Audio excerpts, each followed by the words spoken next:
Hello everyone. In this video I'm going to take a look at doing hypothesis tests for a proportion. I'm going to do an example and work through the problem so that you can see the whole steps. So this was the example that I looked at in the introduction to hypothesis testing. We have an n of 1009, so we'll make a note of that. We have a x of 545. So our p hat is going to be 545 divided by 1009, which they say is 54%.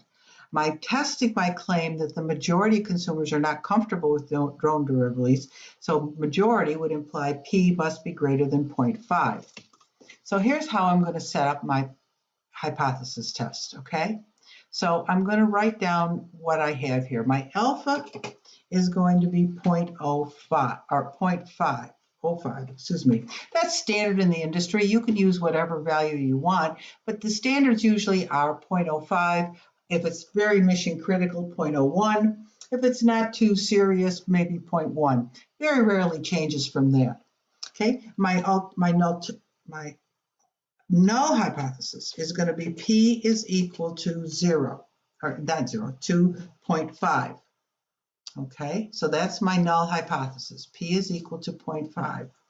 My alternative hypothesis is that P is greater than 0.5. So now, when I look at that, this tells me something. The fact that my alternative is greater than 0.5 means that this is a right-tailed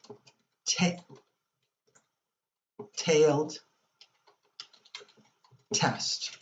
Okay, what does that mean? Well, here's what it means. If I am looking at, if I am looking at a normal distribution, which is what I'm going to compare this to, okay, so I've got a normal distribution. That means that my risk factor is over here in the right tail. Okay, that is where my risk is in the right tail, and that's 5%. So this is 0.05. Okay, that's the area. 5% of the total area under the curve. 100% is under the curve. So now I go to my Excel spreadsheet, okay? And what I do here is I put in my values.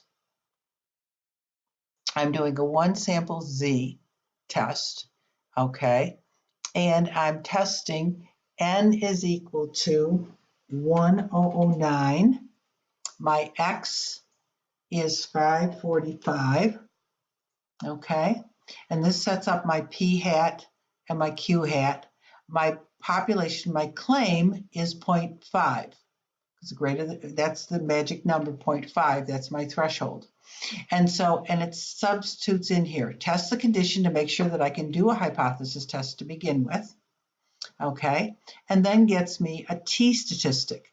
In this particular case, the t-statistic came out to 2.549. Now remember the formulas I showed you in the first video.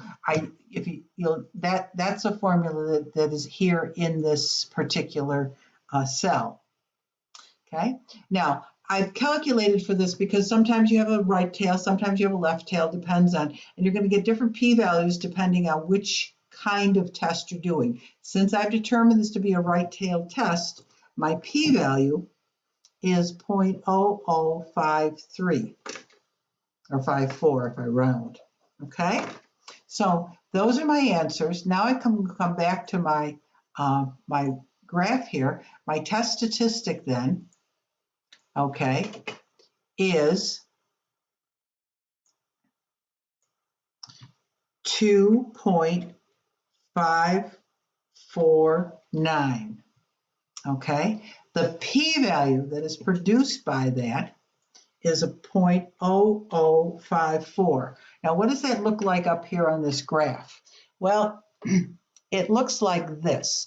That's what I showed you there is what's on the graph now is what is representative of the alpha, okay? Now, I'm going to put the test statistic in there. The test statistic falls in, I need to draw here. The test statistic falls way out here. And the p-value is represented by that area. So the test statistic is this point here, and the p-value is this area here for your visual. And so the conclusion that I draw from this is if the p-value is less than alpha, I reject the null hypothesis. So I compare. I'm comparing, okay, I'm comparing 0.0054 to 0.05. If it's less than or equal to, I reject the null hypothesis. If it's greater than alpha, I fail to reject the null hypothesis. In this particular example, you can see that it's less than. So my statistical conclusion, mathematical conclusion, is that I will reject the null hypothesis in favor of the alternative. Okay, so I am rejecting the null hypothesis in favor of the alternative. But I'm not done. Now I have to go back and I have to state what it is that I'm talking about. What it is exactly, I have to put it back in layman's terms. And in layman's terms, it's this. Okay? Bring it up here a little bit higher so you can read it. There is sufficient evidence in the sample to support the claim that the majority of consumers are not comfortable with drone deliveries. Notice something very important about this. We never say we have proven that the majority of people. We only say that in this sample, there's sufficient evidence to support the claim. There's a big difference between the statistical conclusion and the practical conclusion. Okay? The practical conclusion never says we proved this. The statistical conclusion is much more specific. But for practical reasons, each sample is different, and we need, if we're going to prove something, we need multiple samples over a long period of time for a consensus to come. All we're trying to do is show sufficient evidence that there is statistical significance. So when you read reports and they say this is statistically significant, that's all they've proven for this particular sample. Okay? Thank you for your time. Next video will be on doing the means testing.